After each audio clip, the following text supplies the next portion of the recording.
watching the bumper. That's exciting, but we have something better coming in just a moment. Ben Cooper standing by in our green room as we are set to record and we're set to stream. We will count it down to Studio 33 Alpha starting now.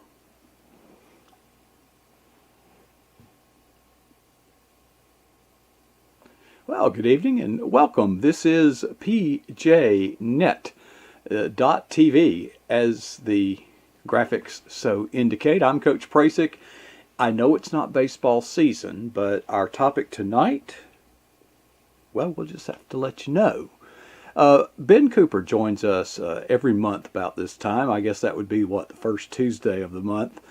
From his cold Bury residence, you're being the groundhog tonight. Tomorrow's Groundhog Day, Ben. I almost forgot. It is. It is. And last year you gave us a lecture on some of the legacy of Groundhog Day. But this year, this month, tonight, right now, you put a teaser out there, switching things up. What's on your mind? Yeah, and I wonder if people really paid attention to the actual graphic that was there. Did you notice anything specific about that? And switching was in quotes. Mm-hmm. So it was a batter at home plate, I believe, who was batting left-handed.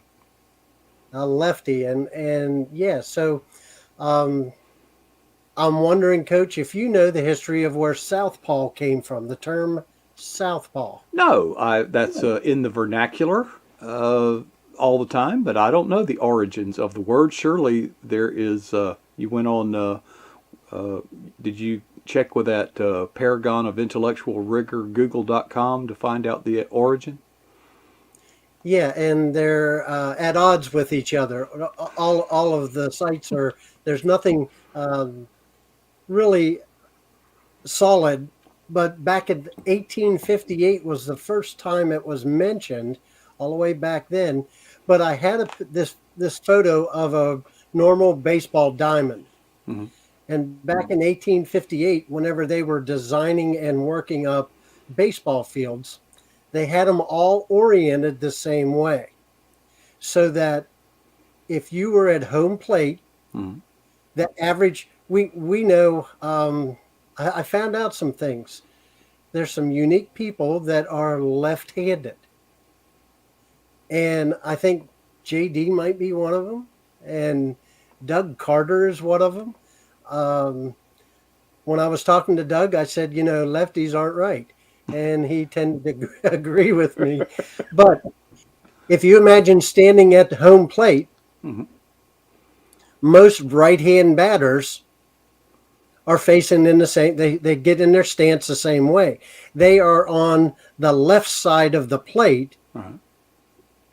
And they designed them. And this picture that I pulled up, if you look at that, the average baseball player is right-handed, and you can see the sun setting in the west. Okay. So they set the diamond in place so that most batters are right-handed. They wouldn't have to be looking into the afternoon, evening sun. Okay. And so that's kind of how it oriented, at least the first mention of it. But then a few years later, it started ascribing southpaw isn't just a term now used for baseball. So you have hitters, you have pitchers, but the boxing industry refers to people that are southpaw if they're lead with their strongest punch is from their left hand. So I was looking at that, but while I was doing my devotions, I found some interesting things. There's only one man listed in the Bible as a left-hander.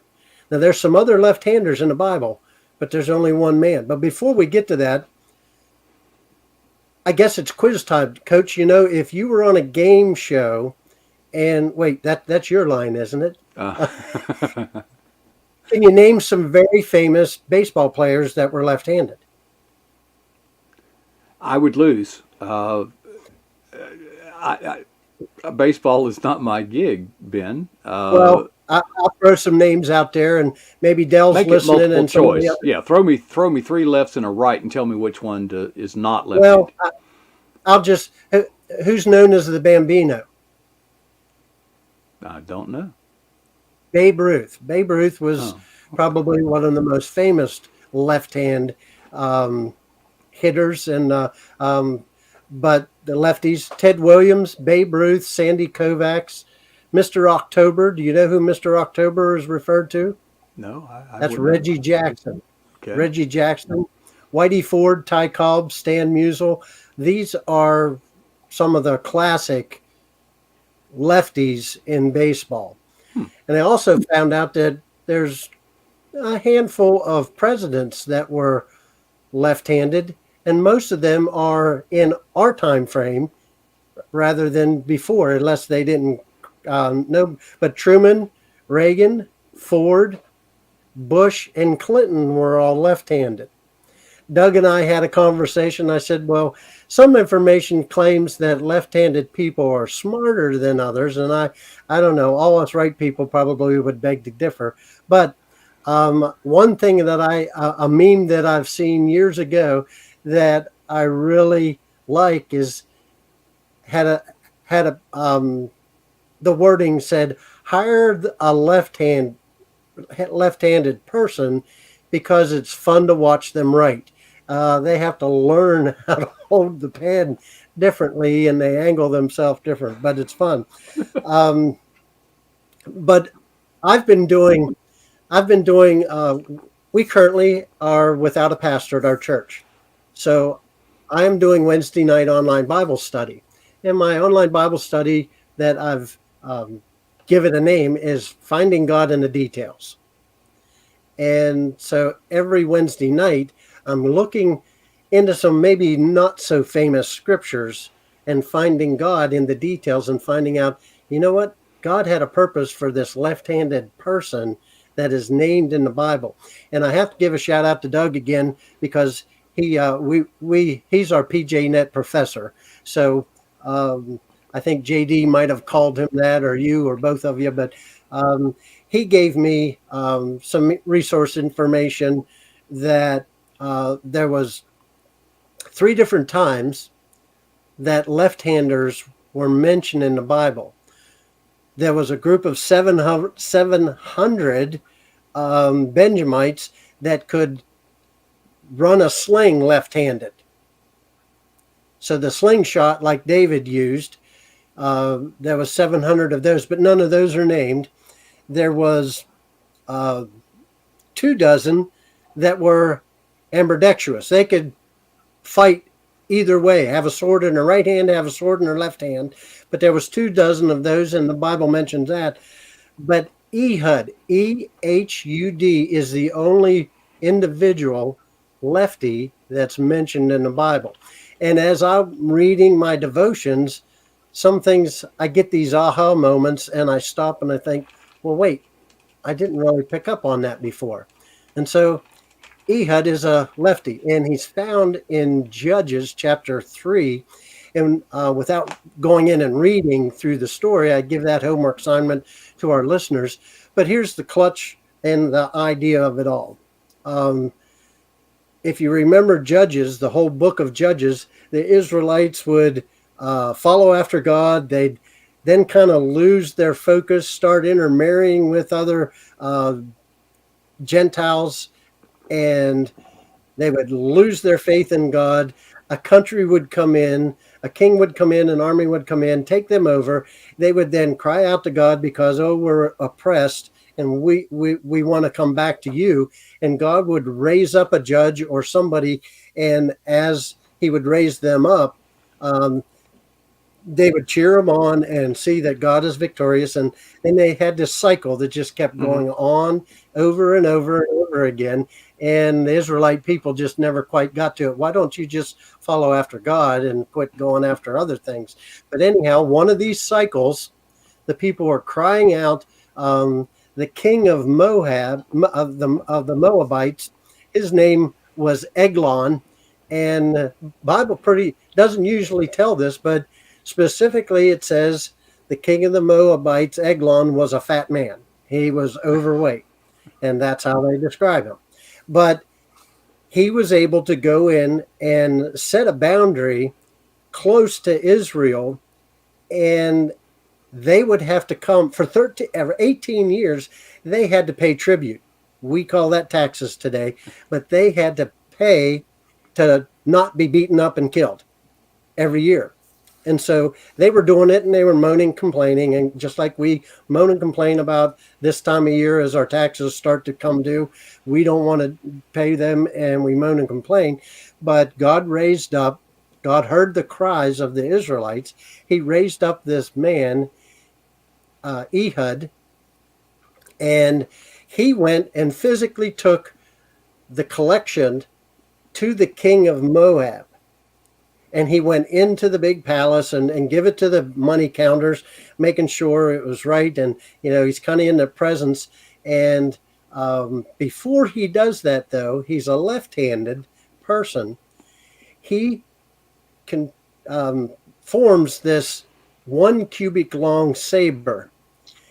And he hides it under his clothes, lashes it to his thigh on his right side, on his inner thigh, so that he can sneak this in.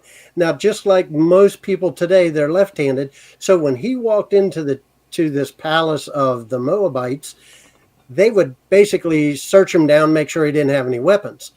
They would only feel the left side, because the left side you would grab with your right arm and pull it out if you had something hidden. They didn't check his right side, which he would pull from his left hand. And so this 18-inch dagger that he formed with a hilt on it, he had it hidden in there. And as he paid tribute, then he said, I have this secret I want to tell Eglon, the king of the Moabites. And well, that perks it. He says, oh, I got money, and this guy wants to tell me something special. And so he clears out the room. They close the door, and you probably know the next thing that happens. Excuse me. Ehud pulls that 18-inch scabbard, or out of the scabbard that he has in there, and he thrusts it into the king. The king is said so fat that he was able to push the entire sword, the hilt and everything, the handle, into the king, into his bowels till they spilled out. Now, he didn't make a sound, but Ehud did something pretty interesting. He locked the door from the inside, closed it, and walked out. And they didn't think anything. They went to go check on him. The door was locked. And the Bible says, well, he must be in the bathroom. And he must be indisposed right now.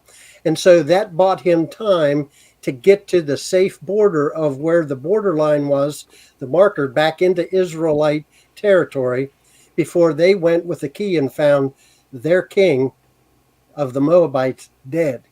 And that's how God used that situation with a left-handed man, because normally they would do a weapon search on the other side of the leg.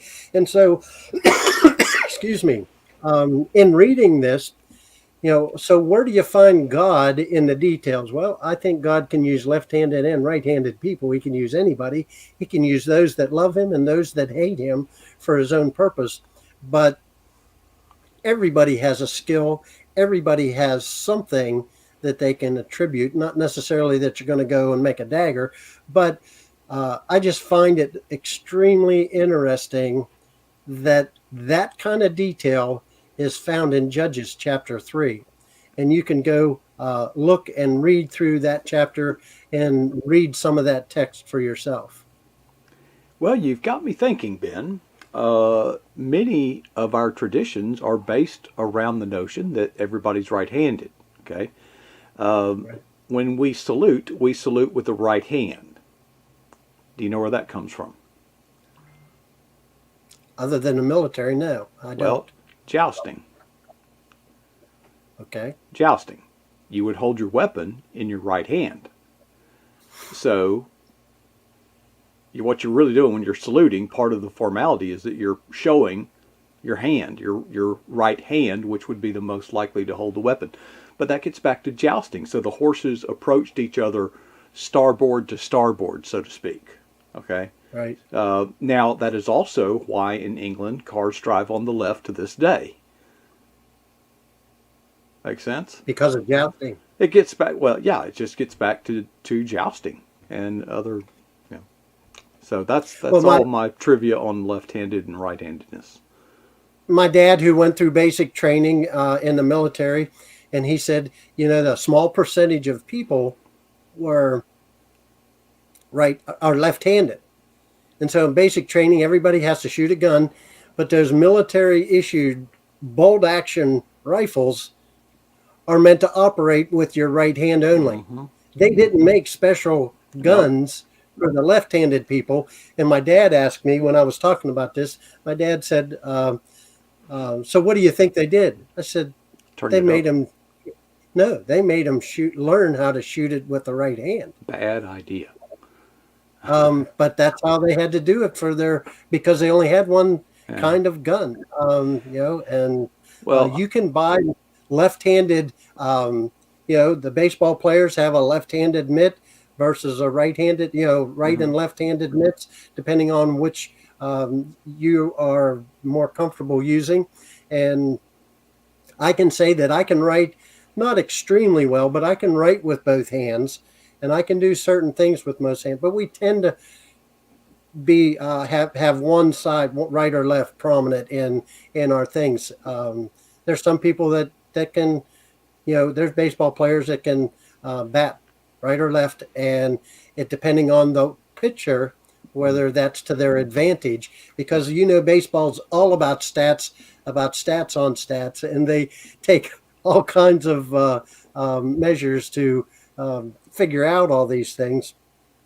But I really love looking at the details that we often miss in the Bible, that if we just use the common sense that we have, some will say it's rare sense today, but if we use the common sense, there's some things, not everybody, you just, why waste your time patting down somebody on the right side because everybody's right-handed, the weapon's going to be on their left side, and so they get comfortable in their ruts like we do, and somebody slips through the cracks and is able to accomplish something that somebody else overlooked. So I just find the more I study about the Bible, the more I see God in the details, and he works things out, that even to the point where he got back to the timing was so perfect that he got to his safe area across the border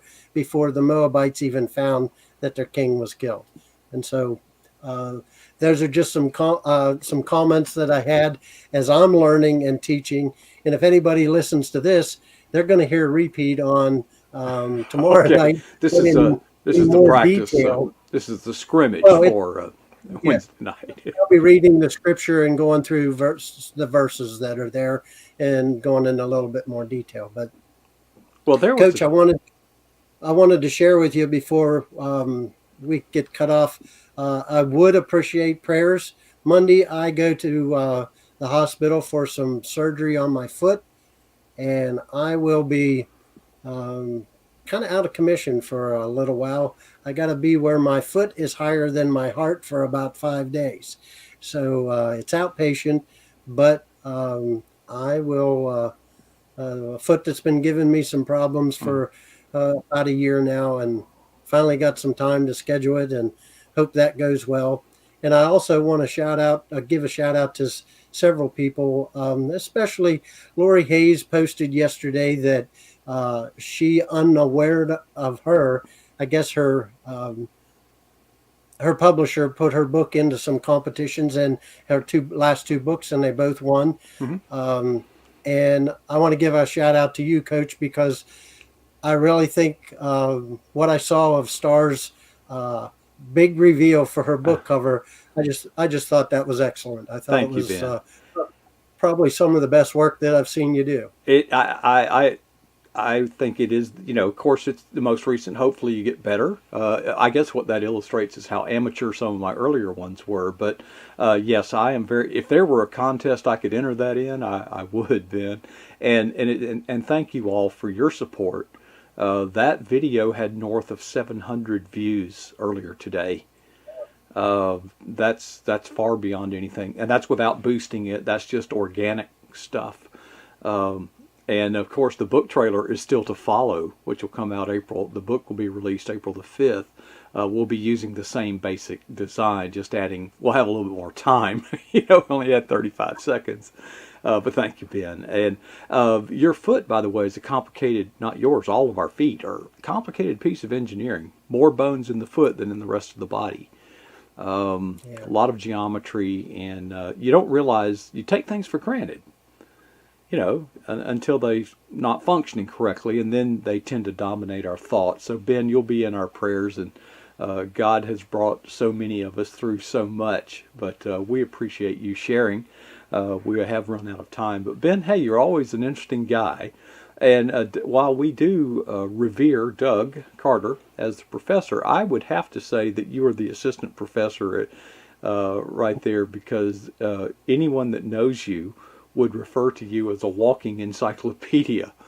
Doug is a deep thinker. And by the way, Doug is helping us out on our YouTube channel, editing, creating titles and descriptions, and you'd be surprised. Speaking of which, and Ben, I'm going to dismiss you so we can get Dell in the studio here at the bottom of the hour.